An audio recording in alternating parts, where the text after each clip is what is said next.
श्री शिवाय नमस्तु भैमम। दोस्तों, आप सभी लोग जानते हैं कि 26 सितंबर 2025 यानी शुक्रवार को पड़ रही है शारदीय नवरात्रि के 5वां दिन। इस बार हिंदी पंचांग के अनुसार पंचमी तिथि 26 सितंबर शुक्रवार को सुबह 9:34 से शुरू हो रही है और जिसकी समाप्ति 27 सितंबर शनिवार को दोपहर 12:03 पर होगी।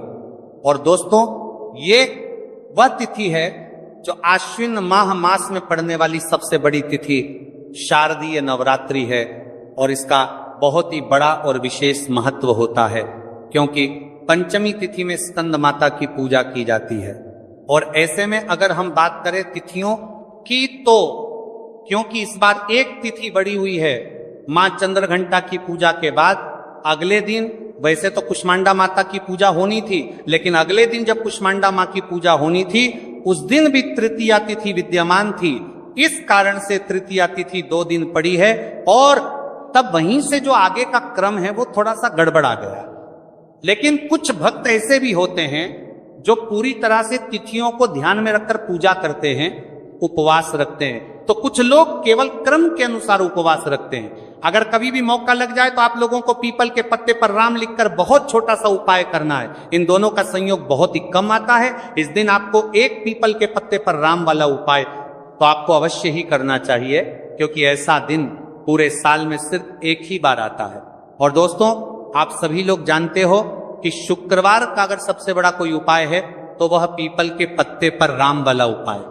तो दोस्तों, शुक्रवार नवरात्रि के 5वां दिन आप लोगों को इस पीपल के पत्ते पर राम लिखकर बहुत छोटा सा उपाय करना है। बहुत सारे लोग होंगे जिन लोगों ने इस उपाय को ना किया हो, मतलब पूरा साल निकल गया, उन्होंने किसी भी दिन इस पीपल के पत्ते पर राम वाला उपाय को ना किया हो। पर दोस्तों, आपके पार के लिए हमारी एक पहला मौका बचा हुआ है, जो कि 26 सितंबर 2025 शुक्रवार के दिन है। इस दिन आप लोगों को इस वाले उपाय को जरूर कर लेना है। भले ही आपने पूरे भर इस उपाय को ना किया हो, पर अगर आपने इस आश्विन माह के शुक्रवार के दिन अगर इस वाले उपाय को कर लिया तो आपको इस उपाय को करने का वह फल मिलेगा जिसकी आपने कभी कल्पना भी नहीं करी होगी। इसीलिए आप लोग इस वाले उपाय को एक प्रात के बाद जरूर कर लेना है, ताकि आप लोगों के हाथ से यह मौका ना जा सके और आपको इस उपाय को करने का फल मिल सके। दोस्तों, ये उपाय पंडित जी ने अपनी अभी की ही श्री शिव महापुराण की कथा में बताया है जी। इस उपाय को आज हम आपको बहुत अच्छे से समझाने वाले हैं। इस वीडियो को देखने के बाद इस उपाय को समझने के लिए आपको कोई और वीडियो को देखने की जरूरत नहीं पड़ेगी। तो चलिए दोस्तों, उपाय को शुरू करते हैं। देखिए, इस आश्विन माह के शुक्रवार नवरात्रि के 5वां दिन ये इतना खास होता है, इतना महत्वपूर्ण होता है। देखा गया है कभी कभी बड़े बड़े पूजा पाठ अनुष्ठान से जो मनोकामना पूर्ण नहीं होते, वह आश्विन माह के शुक्रवार नवरात्रि के 5वां दिन एक छोटे से उपाय करने से ही आपकी मनोकामना पूर्ण हो जाती है। और बहुत सारे लोगों ने इस उपाय को किया भी है और उनको इस उपाय को करने का फल भी जरूर मिला है। अगर आप लोग भी इस उपाय को करना चाहते हैं तो आप इस उपाय को करना चाहते हैं को पहले अच्छे से समझ लेना, सुन लेना, उसके बाद करना। आपको इस उपाय का फल जरूर मिलेगा और इस उपाय को कर लेने से आपके घर में चाहे किसी भी प्रकार की दुख और समस्या क्यों ना चल रही हो, आपको उसका कारण भी नहीं पता है कि भाई ये समस्या किस कारण से चल रही है। उसका कुछ भी कारण हो सकता है, जैसे पितृदोष हो सकता है या किसी भी तरह का मंगल दोष भी हो सकता है। तो इस दिन आप लोगों को ये वाला उपाय कर लेना है। ये एक ऐसा उपाय है जिस उपाय को अगर किसी विशेष दिन पर किया जाए तो भाई उस विशेष दिन का जो है वो तो हमें मिलता ही मिलता है, पर हमने उस दिन पर इस उपाय को किया है तो हमें उससे भी बड़ा फल मिलता है और फल बहुत जल्दी मिलता है, क्योंकि आप इस उपाय को बहुत ही बड़े और विशेष दिन पर कर रहे हो। तो चलिए अब उपाय के बारे में बात करते हैं, लेकिन उससे पहले आप लोगों को यह जानना आवश्यक है कि आखिर ये उपाय किस समय करना है, किसको करना है और कैसे करना है। तो चलिए हम आगे आपको वीडियो में एक एक करके बता देते हैं। लेकिन उससे पहले अगर आप लोग हमारे चैनल पर पहली बार आए हैं या फिर मेरी आवाज आज पहली बार सुन रहे हैं तो हमारे चैनल को सब्सक्राइब जरूर कर लेना और इस वीडियो को लाइक करके कमेंट बॉक्स में श्री शिवाय नमस्तु भय ओम नमः शिवाय जरूर टाइप कर देना। तो दोस्तों, इस पीपल के पत्ते पर राम वाला उपाय को हमें इस शुक्रवार के दिन कैसे करना है, किसको करना है, किस समय करना है और कहां पर करना है, ये सारे सवालों के जवाब आपको इस वीडियो में मिल जाएंगे। और जो ये वीडियो देखेगा भाई, उसको पीपल के पत्ते पर राम वाला उपाय जरूर करना चाहिए, क्योंकि इस दिन पीपल के पत्ते का भी बहुत ही बड़ा और विशेष महत्व होता है। पीपल के पत्ते पर राम वाला उपाय की तो ये सोने पर सुहागा वाली बात हो जाती है, और ये एक बहुत ही बड़ा उपाय हो जाता है शुक्रवार का। तो अब दोस्तों, इस पीपल के पत्ते पर राम वाला उपाय को आखिर करना किसको है, सबसे पहले हम लोग वो बात जान लेते हैं। तो देखो, घर की जो बड़ी माताएं बहनें होती हैं, उन माताओं बहनों में से कोई भी एक बड़ी माता बहन इस वाले उपाय को कर सकती है। और दोस्तों, अगर आप चाहें तो अपने घर में से सभी सदस्यों को भी इस उपाय को करवा सकती है। अगर किसी व्यक्ति की खुद की कोई मनोकामना है, खुद की कोई दुख और परेशानी है जो कि वह अपने लिए ही करना चाहता है, इस वाले उपाय को तो वह खुद अपने लिए भी कर सकता है। बाकी अगर कोई घर में से ऐसा है जो कि अपने पूरे घर परिवार की सुख और शांति के लिए ये वाला उपाय करना चाहता, तो भाई वो भी कर सकता है, उसमें भी कोई दिक्कत वाली बात नहीं है। कहने का मतलब यह है कि इस उपाय को हर एक सदस्य भी कर सकता है, और पूरे घर परिवार के सदस्य के लिए घर की बड़ी माताओं बहनों में से कोई एक माता बहन भी कर सकता है। माताएं बहनें अगर घर में उपस्थित ना हो या वह ये वाला उपाय ना कर पा रही हो, तो फिर घर का कोई बड़ा सदस्य भी इस पीपल के पत्ते पर राम वाला उपाय को कर सकता है, चाहे फिर वह पुरुष ही क्यों ना हो, उसमें कोई भी दिक्कत वाली बात नहीं है। उसके बाद सदस्य भी पत्ते पर राम वाला उपाय को कर सकता है। बाद में दोस्तों, जो अगला प्रश्न निकल कर आता है वह ये आता है इस उपाय को लेकर कि आखिर इस उपाय को हमें किस समय करना है, सुबह के समय करना है कि शाम के समय करना है। तो देखो, इस वाले उपाय को आप लोग सुबह के समय भी कर सकते हो और शाम के समय प्रदोष काल में भी कर सकते हो। अब अगर आप पूछो कि भाई साहब सबसे उत्तम समय कौन रहेगा इस पीपल के पत्ते पर राम वाला उपाय को करने का, तो हम आपसे बस यही कहेंगे कि इस उपाय को आप सुबह के समय करेंगे तो ज्यादा बेहतर होगा। बाकी अगर प्रदोष काल शाम के समय भी करेंगे तो भी अच्छा होगा, उसमें कोई भी दिक्कत वाली बात नहीं है। तो अब दोस्तों, जो अगली सबसे बड़ी और महत्वपूर्ण बात आती है वो ये आती है कि सुबह अगर हम उपाय को करेंगे तो हमें कितने बजे से लेकर कितने बजे तक के बीच में करना है, और शाम के समय प्रदोष काल में करेंगे तो हमें कितने बजे से लेकर कितने बजे के बीच में करना है। तो देखो, सुबह जितनी जल्दी हो सके आप उपाय को करने की कोशिश करना। बाकी अगर किसी कारणवश लेट भी हो जाओ, थोड़ी देर भी हो आए, तो 10 या 11 बजे तक भी आप उपाय कर लेना, पर 12 बजे से ज्यादा देरी ना हो, ठीक है, इस बात का ध्यान रखना। उसके बाद में दोस्तों, अगर शाम के समय प्रदोष काल की बात करें, प्रदोष काल का जो समय है होता है वह शाम के 6 बजे से शुरू हो जाता है। मतलब शाम के 6 बजे से लेकर 7 बजे के बीच का जो समय होता है, यह समय प्रदोष काल का समय होता है। तो आप इस उपाय को 7 या 8 बजे के बीच में भी कर सकते हो। मतलब शाम के 6 बजे से रात 8 बजे के बीच में आप कभी भी इस वाले उपाय को कर सकते हो, उसमें कोई भी दिक्कत वाली बात नहीं है। हमें किसी भी दिन आपको पीपल के पत्ते पर राम लिखकर बहुत छोटा सा उपाय करना है। ऐसा समझ लीजिए जितने भी आपके शत्रु हैं, जो भी आपके विरोधी हैं, दुश्मन हैं जो आपको हर तरफ से परेशान कर रहे हैं, अब उन शत्रुओं की अकड़ निकलेगी, शत्रु का किया कराया भी तुरंत हट जाएगा। जब शुक्रवार में आप इस छोटे से उपाय को करेंगे तो देखिए, आज की वीडियो विशेषकर उन लोगों के लिए ही है जो अपने जीवन में शत्रुओं से और दुश्मन से बहुत ज्यादा परेशान हो चुके हैं। देखिए, जगत जननी मां जगदम्बा का हम शुक्रवार में पूजन करते हैं और उनसे जुड़े हुए उपाय करते हैं। साथ ही साथ आपको बता दें कि शुक्रवार में संकट मोचन हनुमान जी का पूजन करने से और उनसे जुड़े हुए कुछ उपाय करने से जीवन के बड़े से बड़े कष्ट भी क्षण भर में दूर हो जाते हैं। तब बहुत कम समय में आपके शत्रु और आपके विरोधी आपके जीवन से दूर हो जाएंगे। आपके दुश्मन लाख कोशिश करने के बाद भी आपका बाल भी बांका नहीं कर पाएंगे, अगर आप शुक्रवार में इस छोटे से उपाय को कर लेते हैं। आप देखिए, आज का जो समय है ये कलयुग का समय है, और कलयुग के एकमात्र देवता जो अपने भक्तों के जीवन से सारे कष्टों को दूर कर देते हैं, वह स्वयं है संकट मोचन हनुमान जी। और संकट मोचन हनुमान जी का पूजन अगर आप शुक्रवार में करते हैं और उनसे जुड़ा हुआ ये छोटा सा उपाय अगर आप शुक्रवार में किसी भी दिन कर लेते हैं तो ऐसा समझ लीजिए आपके जो शत्रु हैं, आपके जो विरोधी, आपके जो दुश्मन हैं, ये किसी भी तरह से आपको परेशान करने का प्रयास कर ले, आपका बाल भी नहीं है, यही कर पाएंगे। दूसरी चीज, अगर आपके शत्रु ने आपके ऊपर कोई भी तंत्र मंत्र करवा रखा है, कोई भी जादू टोना, कोई भी ब्लैक मैजिक आपके ऊपर करवा दिया है या करवाने का प्रयास कर रहे हैं, ऐसा समझ लीजिए वो किया कराया आप तक पहुंचेगा ही नहीं। और अगर आप तक पहुंच गया है, कोई भी ब्लैक मैजिक तुरंत हट जाएगा जब आप इस छोटे से उपाय को शुक्रवार में करेंगे। देखिए उपाय करेंगे, छोटा है लेकिन बहुत महादिव्य चमत्कारी है। मतलब उपाय को करने में ना तो आपका ज्यादा समय जाएगा, ना ही इसमें आपके ज्यादा पैसे लगने वाले हैं। और ऐसा समझ लीजिए कि एक बार ही अगर आपने इस उपाय को शुक्रवार में कर लिया तो इसका महादिव्य चमत्कार आप खुद देख लेंगे। तो शुक्रवार के जो 9 दिन होते हैं ये बहुत ही सिद्ध दिन होते हैं। मतलब शुक्रवार के दिनों में 9 माता रानी हमारे घरों में आती हैं, अपने भक्तों के जीवन से कष्टों को दूर करती हैं।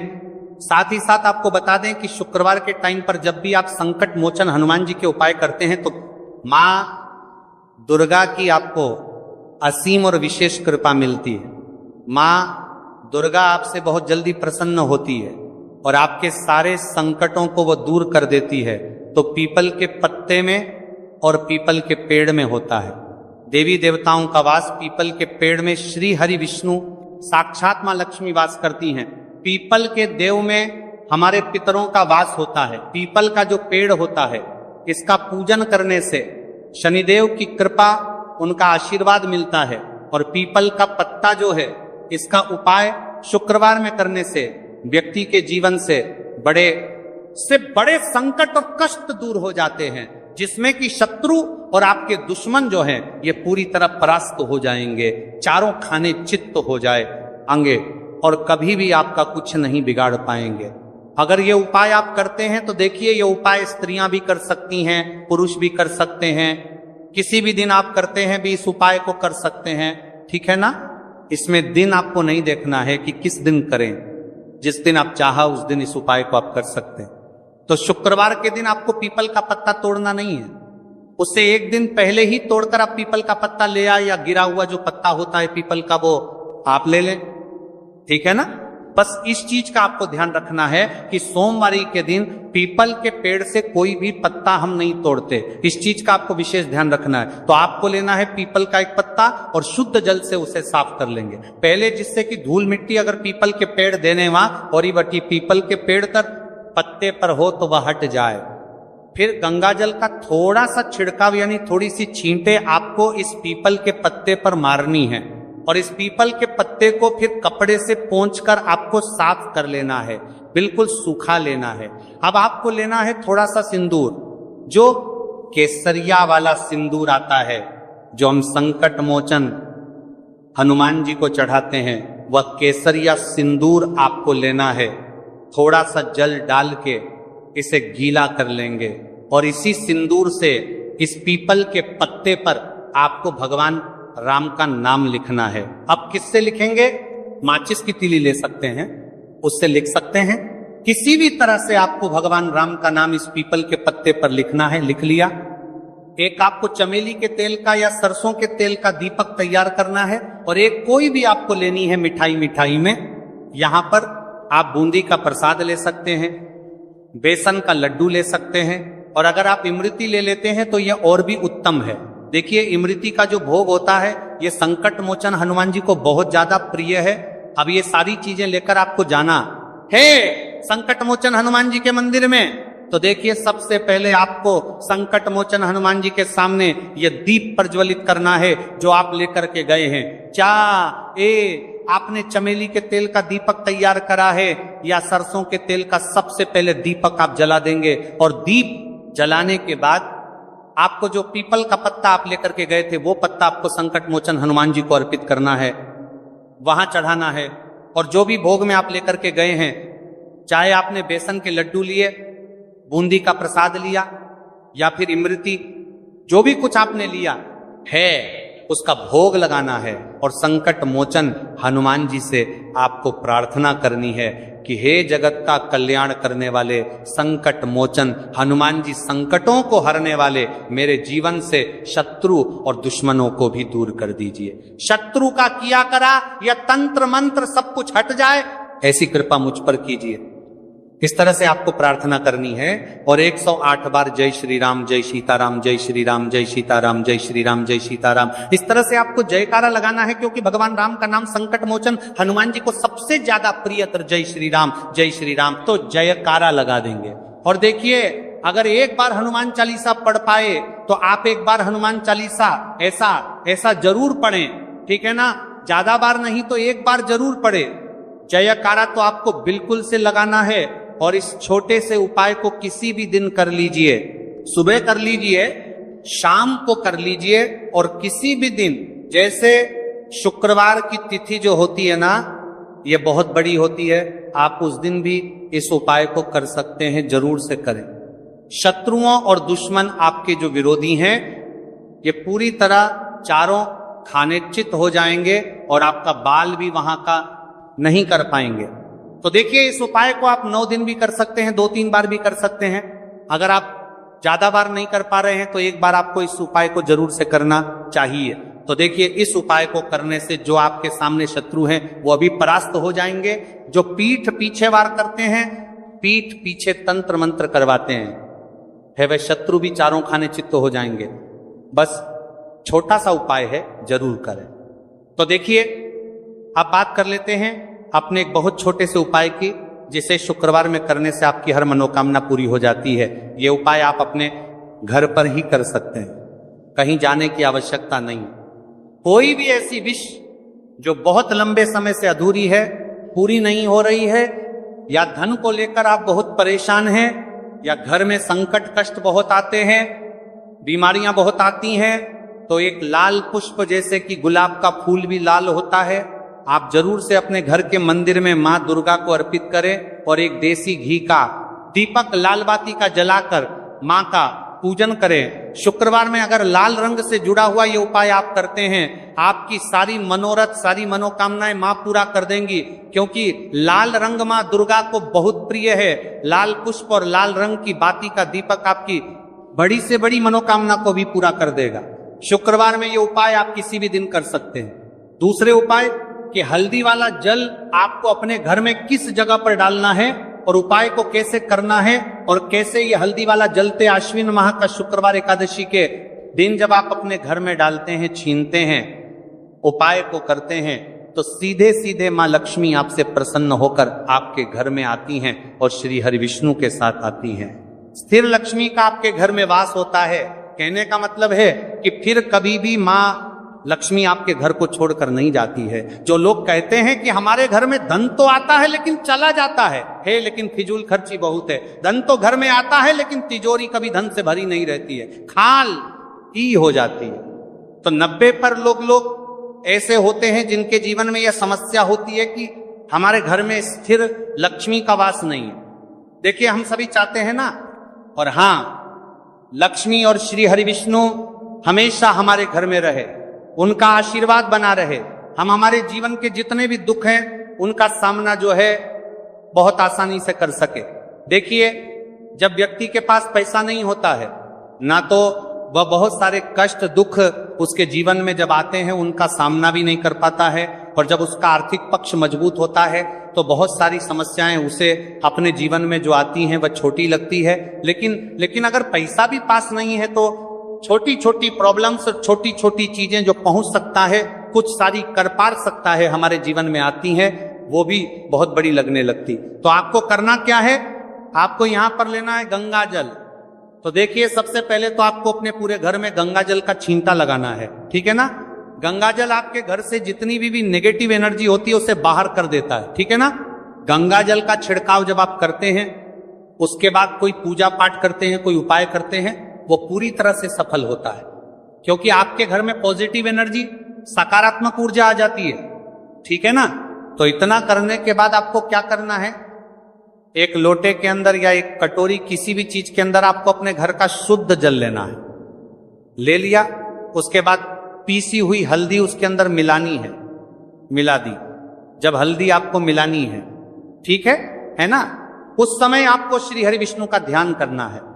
श्री हरि विष्णु से प्रार्थना करनी है कि मेरे घर में धन बढ़े और कभी भी मेरे घर की जो सुख समृद्धि है उसमें कमी ना आए।